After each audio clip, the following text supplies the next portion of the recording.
Now for our second evaluator, I would call on Randy Lewis. Thank Thanks you. very much, Jennifer. And Kay Marie, I am happy to follow you. This is also my first evaluation speech, and I think you did a great job of giving me a model for my speech, so I appreciate that. Mr. Esteban, it was really enjoyable watching your speech, and you started out with a great sense of comfort, really easing into the speech very naturally, and I appreciated that. You also engaged with the audience by asking us to reflect on our own experience, and I think that got us into the topic of the speech very well. There weren't many filler words. I was very impressed with the smoothness of your speech. You also made great eye contact, and it seemed like if you had notes in front of you, they were actually pretty close to your camera, so it seemed like a very natural delivery in that way.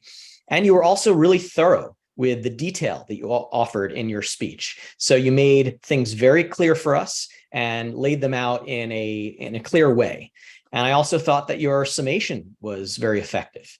There were a few things that I think you can work on to improve the speech. Your vocal inflections were a little bit flat and downward.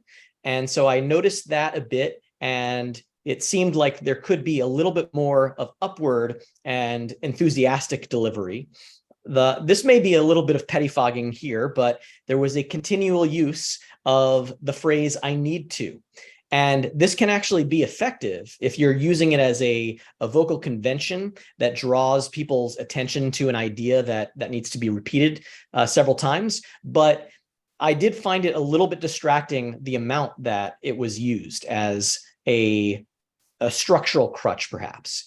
It sounded like a few times you also gave some sighs in the middle of the speech, which I wasn't sure exactly what was going on in your mind at that point, but that was a little bit distracting. And so something you could be a little bit more aware of.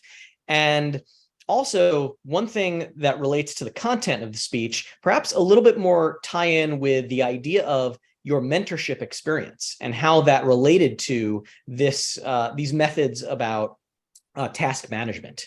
And if you really want to challenge yourself, there's one habit that I noticed in terms of looking upwards while you were thinking during your speech. So you may want to be a little bit more aware of that. But overall, this speech was really well structured and it was clear. And I really enjoyed what I got out of the speech. So I appreciate your giving the speech to us, and I appreciate the opportunity to review the speech. Thanks very much.